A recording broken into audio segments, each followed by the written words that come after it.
Hello,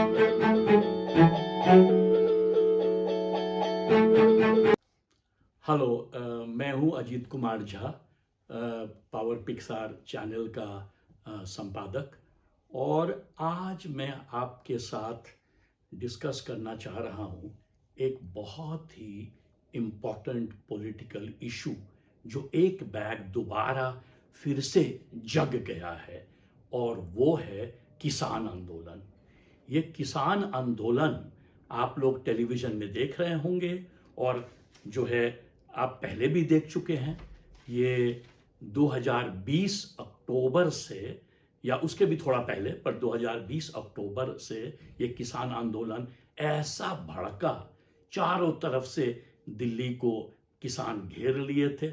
आपको याद है टिकरी बॉर्डर, सिंघू बॉर्डर, इस बार आपने देखा होगा शंभू बॉर्डर पे ऊपर से टीयर गैस शेलिंग कर रहा था पुलिस, और हजारों किसान को चोट लग रहा है, रबर बुलेट्स फेंके जा रहे हैं, और मतलब जैसे लग रहा था वॉर जोन बन गया है। और हरियाणा, पंजाब, जो जो दिल्ली के सोचिए नॉर्थ में है, उसमें जो है चारों तरफ बड़े बड़े स्टेक्स रोड पे लगा दिए गए कि नहीं आ पाएंगे किसान दिल्ली में। और उसके बाद जो टॉक हो रहा है सेंट्रल गवर्नमेंट के साथ, उसको चंडीगढ़ मूव कर दिया गया। 3 लेवल टॉक्स हुआ है, उसमें 3 मिनिस्टर लगे हुए हैं। एग्रीकल्चर मिनिस्टर अर्जुन मुंडा जो झारखंड के हैं, बिहार से नित्यानंद राय जो होम मिनिस्टर अमित शाह के जूनियर हैं, और पीयूष गोयल कॉमर्स मिनिस्टर। तो पिछले बार भी जब 11 राउंड टॉक्स चला था लंबा, उसमें एक तरफ 40 फार्मर्स यूनियन, किसान यूनियन 40 सारे मेल्स थे, एक सिर्फ लेडी थी, और उधर 3 मिनिस्टर थे, उसमें पीयूष गोयल भी थे।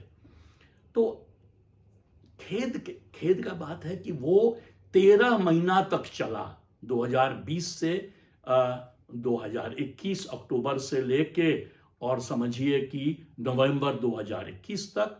और उसके बाद मोदी सरकार ने वो 3 काले कानून, जिसके प्रोटेस्ट में पूरे किसान भारत के प्रोटेस्ट में निकल गए थे, मोदी सरकार को वापस लेना पड़ा। मतलब मैं कहूंगा कि मोदी सरकार का पिछले 10 साल में सबसे बड़ा,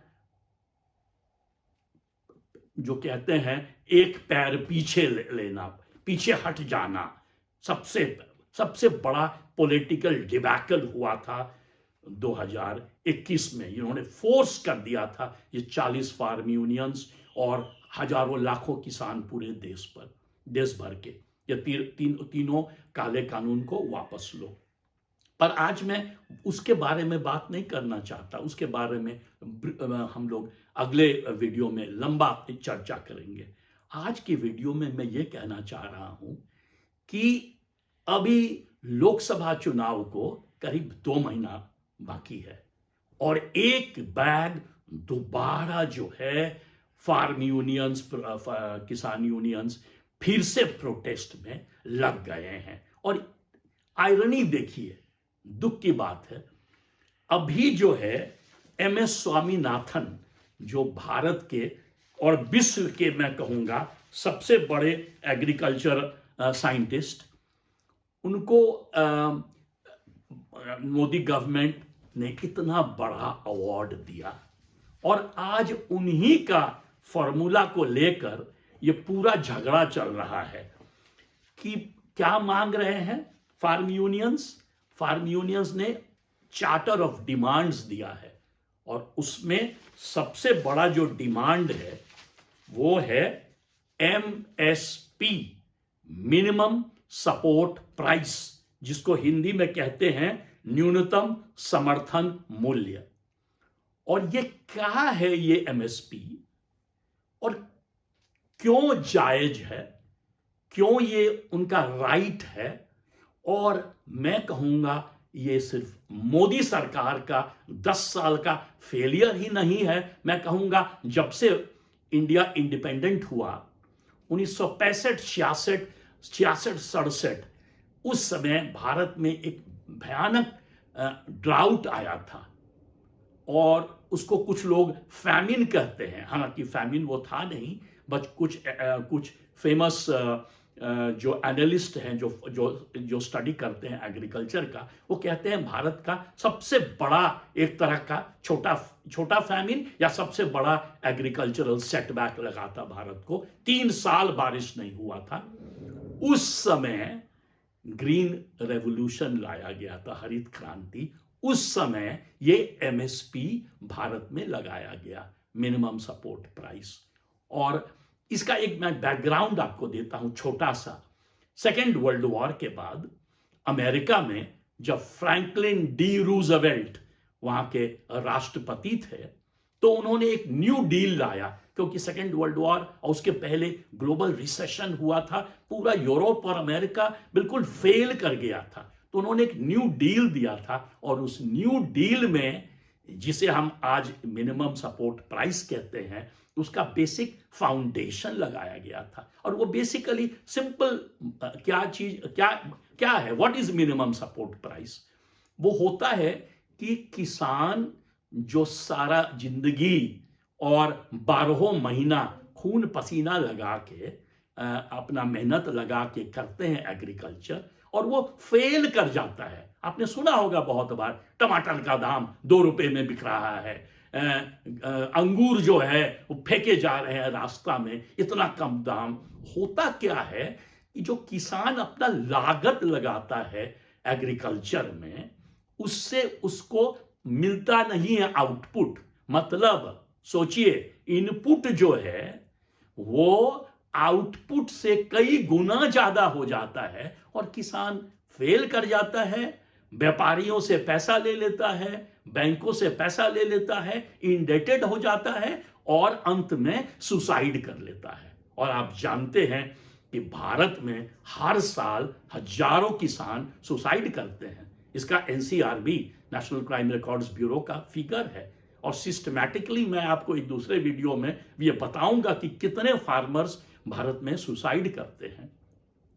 तो मैं ये कहना चाहता हूं, इसका 2 एस्पेक्ट। ये एमएसपी पर डिबेट किया है, पहले तो ये हम जान जाए। एमएसपी, स्वामीनाथन ने एक फॉर्मूला दिया था मिनिमम सपोर्ट प्राइस का, और वो विश्व के one of the top most agricultural scientist थे। उन्होंने कहा था 3 तरह से इस एमएसपी के फॉर्मूला को समझा जाता है। हम 2 ही आज मेंशन करेंगे। एक तो है C2, जो स्वामीनाथन फॉर्मूला है।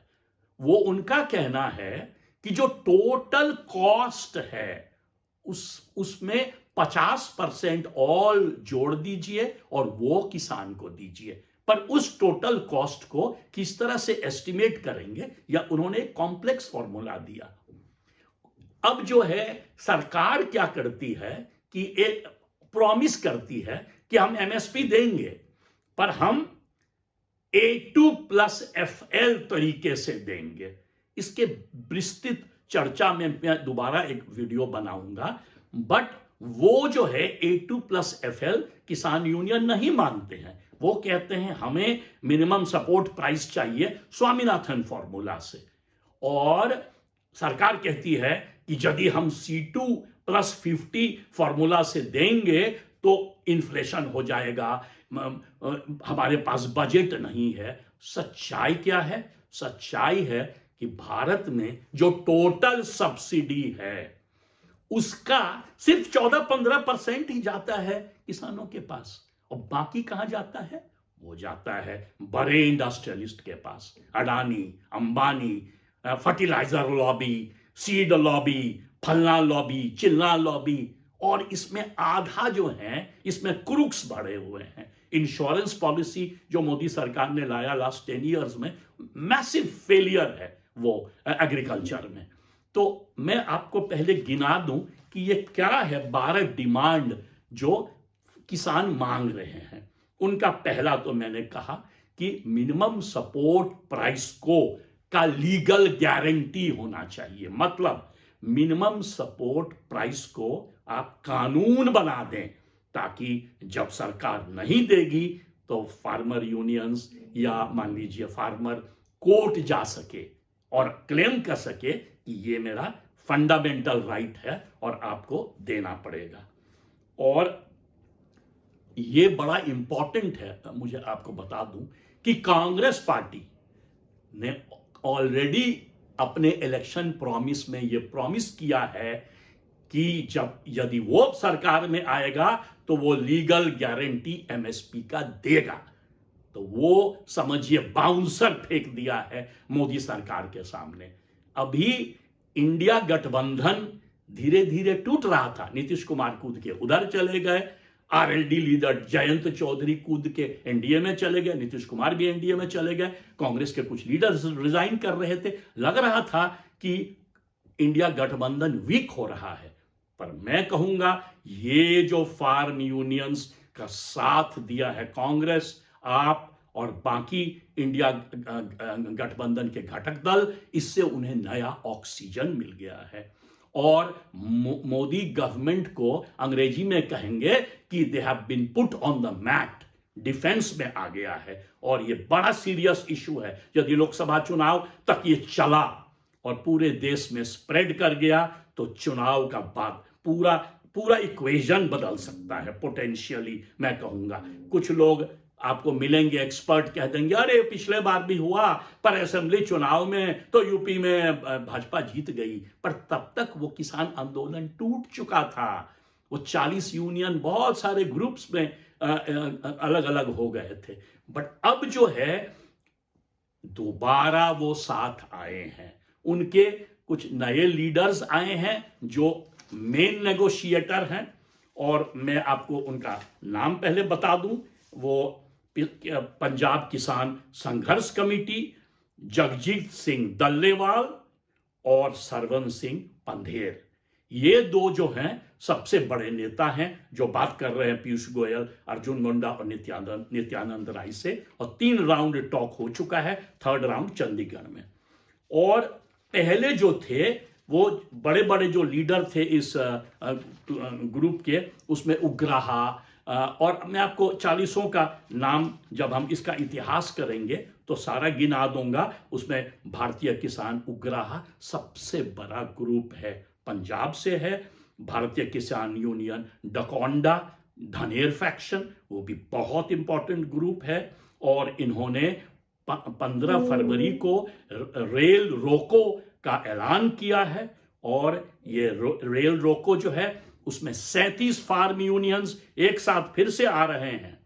और 10 प्रोटेस्ट साइट पूरे इलाके में उन्होंने मार्कआउट किया है, राजपुरा, सुन्नम, जेथुके, भटिंडा, मोगा, मौसा, बरनाला, संगरूर और कई सारे। ज्यादातर ये फार्म यूनियंस ज्यादा स्ट्रांग हैं पंजाब और हरियाणा के इलाके में। इस पर भी मैं एक चर्चा करूंगा, ऐसा क्यों कि जहां पर सबसे ज्यादा एग्रीकल्चरल ग्रोथ रेट है भारत में, जिस भारत में सारा व्हीट और पैडी, चावल और आटा जहां से आता है पूरे भारत के लिए, वहीं ये सबसे बड़ा प्रोटेस्ट साइट क्यों है।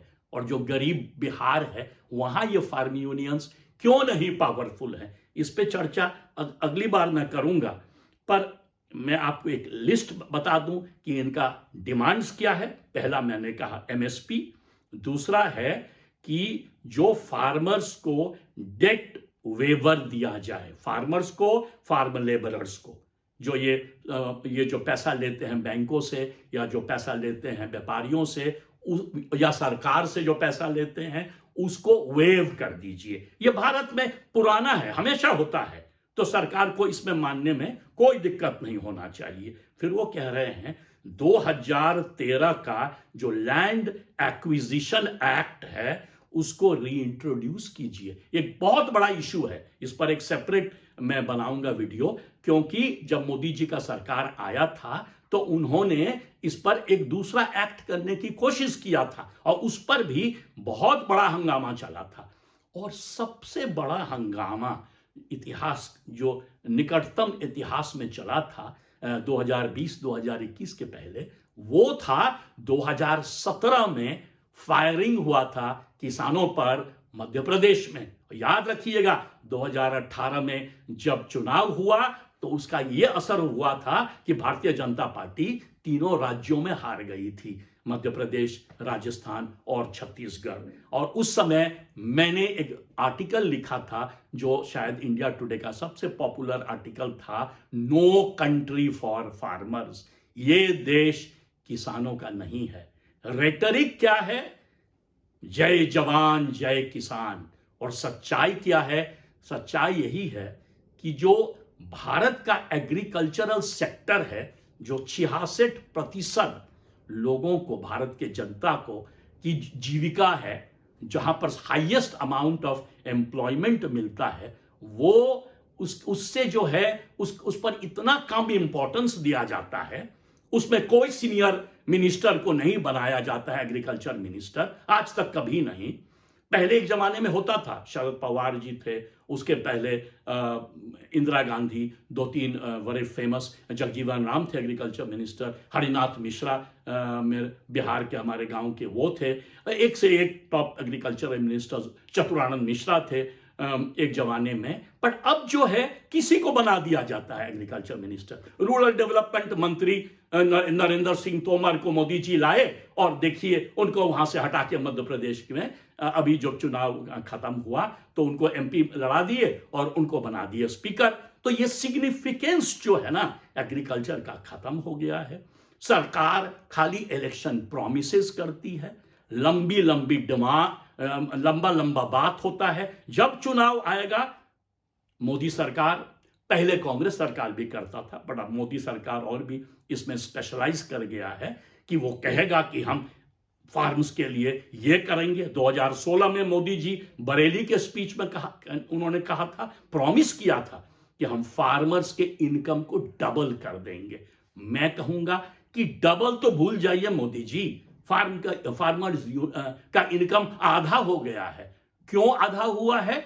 क्योंकि आप लोग ने टेलीविजन में देखा था, जब यहां पर पूरे देश में जब लॉकडाउन लगा तो लाखों के संख्या में फार्मर्स पैदल उस गर्मी में जा रहे थे, 1000 माइल, बिहार, झारखंड, छत्तीसगढ़, उत्तर प्रदेश, कहां से? दिल्ली से, बंबई से, बाकी जगहों से, और उनको कोई कॉम्पेंसेशन नहीं मिला। इसको कहते हैं रिवर्स माइग्रेशन। ये बहुत खतरनाक होता है देश के लिए। और बहुत सारे उसमें से जो गए वापस, वो कभी वापस आ नहीं पाए। पर मैं आपको और भी उनका डिमांड्स सारा बता दूं। चौथा है कि लखीमपुर खेरी में जो भाजपा के एक मंत्री के बेटे ने मैसेकर किया था, उसको जो है आप जस्टिस दीजिए। ये पुराना डिमांड है और मुझे समझ नहीं आता है मोदी सरकार इसको पूरा क्यों नहीं करती है। उसके बाद एक उनका डिमांड जो है, मैं कहूंगा वो थोड़ा डिफिकल्ट डिमांड है सरकार के लिए, और वो है कि वर्ल्ड ट्रेड ऑर्गेनाइजेशन से विड्रॉ करिए। और वो कह रहे हैं कि जो फ्री ट्रेड अग्रीमेंट जो मोदी सरकार ने साइन किया है कुछ देशों के साथ, अभी इंग्लैंड से करने वाला है, पहले मैंने एक वीडियो में बताया था, दुबई के साथ किया था, यूएई के साथ, वो सब विड्रॉ कर दीजिए। ऑस्ट्रेलिया के साथ क्यों? कि जब आप ये साइन कर लेते हैं ये फ्री ट्रेड अग्रीमेंट, तो बाहर का सामान, एग्रीकल्चरल गुड्स भारत में आता है और कम दाम में बिक्री होता है, और इंडियन फार्मर्स फिर वो बेच नहीं पाते हैं और वो बर्बाद हो जाते हैं। जस्टिफाइड डिमांड है, मैं कहूंगा प्रोटेक्शन क्लॉज लगाना चाहिए। अभी पेरिस में फार्मर्स ने पूरे पेरिस को फ्रांस में घेर लिया था। यदि पेरिस के फार्मर्स डिमांड कर रहे हैं तो इंडियन फार्मर्स तो करेंगे ही। फिर वो कह रहे हैं कि सारे फार्मर्स को पेंशन दीजिए, और उसके बाद जो है इलेक्ट्रिसिटी बिल को वापस लीजिए। जो फार्मर्स मरे, 100 के ऊपर फार्मर्स मरे थे 2020-21 के एजिटेशन में, वो कह रहे हैं कि उनको जो है आप एक परिवार के एक पर्सन को नौकरी दीजिए, उनको कॉम्पेंसेशन दीजिए। ये सब बहुत आसान है करना। मैंने कहा था इलेक्ट्रिसिटी अमेंडमेंट बिल 2020 को वापस लीजिए, ये भी बहुत आसान है। वो कहते हैं कि मनरेगा में 200 दिन का जॉब गारंटी कीजिए और पर डे रेट 700 लगाइए, एकदम जस्टिफाइड है। शहर में आप किसी से काम कराइए छोटा सा, तो इतना पैसा देना पड़ता है, और गांव में अभी भी चल रहा है 300 रुपया, बिहार के गांव में 300 400। तो ये उनका एक डिमांड है। फिर वो कह रहे हैं नेशनल कमीशन बनाइए जिसमें टर्मरिक और बाकी स्पाइसेस जो है उसका। और फाइनली वो कह रहे हैं कि जिसको कहते हैं जंगल जमीन, वो इंडिजिनस पीपल को पानी के लिए, फॉरेस्ट के लिए और बाकी लैंड के लिए, ट्राइबल लोगों को उसका राइट्स दीजिए। ये सारे डिमांड्स मैं कहूंगा जस्टिफाइड है। ये जो बकवास करते हैं ऑफिशियल इकोनॉमिस्ट कि इससे जो है बहुत बड़ा इन्फ्लेशन राइज करेगा, ये मेरे अनुसार बिल्कुल गलत बात है। फोर्स करना चाहिए भारत के सरकार को, टॉप इंडस्ट्रियलिस्ट जो एग्रीकल्चर से कमाते हैं, जिसमें कि अडानी जी नंबर 1 पर हैं। क्यों? क्योंकि जितने बड़े बड़े पटेटो के लिए या बाकी चीज के लिए जहां जिसको रखा जाता है सामानों को, वो सारे 95% अडानी जी का है। तो उससे इतना पैसा बनता है। फॉरेन प्लेयर्स अमेरिका से घुस के, मैं अभी नाम लिस्ट नहीं लूंगा, पर उनको जो है सब्सिडाइज किया जाता है। पूरा आप गुड़गांव या बाकी शहरों का डेवलपमेंट देखिए, नोएडा का देखिए, दिल्ली में फार्मर्स से एकदम कह सकते हैं कि एक बहुत ही कम प्राइस पर ये जमीन खरीद लेते हैं और उसके बाद शहर वालों को करोड़ों के से फ्लैट देते हैं, और उसमें फ्लैट नहीं देते हैं, रोक जाते हैं। मतलब ये गैंगस्टर्स हैं रियल एस्टेट के, और ये सारे जो हैं इसको गवर्नमेंट सपोर्ट है। तो ये जो है, ये यदि चला चुनाव तक, तो मैं दोबारा कह रहा हूं कांग्रेस का सपोर्ट है, इंडिया गठबंधन का के सारे घटक दल का सपोर्ट है। और कुरबुड़ा रहे हैं कुछ अलायंस पार्टनर्स, अभी जयंत चौधरी उधर गए हैं, फार्मर लीडर हैं, जाट लीडर हैं, उन पर प्रेशर पड़ जाएगा तुरंत तभी। और ये लोग अकाली दल पंजाब में, उनका भी सपोर्ट पिछले बार फार्म यूनियंस को था। तो यदि भाजपा इसे जल्दी से डील नहीं की, और सबसे इंपॉर्टेंट एमएसपी को कानून नहीं बनाई, C2 फॉर्मूला, स्वामीनाथन फॉर्मूला से जिसको इन्होंने भारत रत्न दिया, यदि नहीं की, तो 2024 का चुनाव लोकसभा उलट सकता है। धन्यवाद।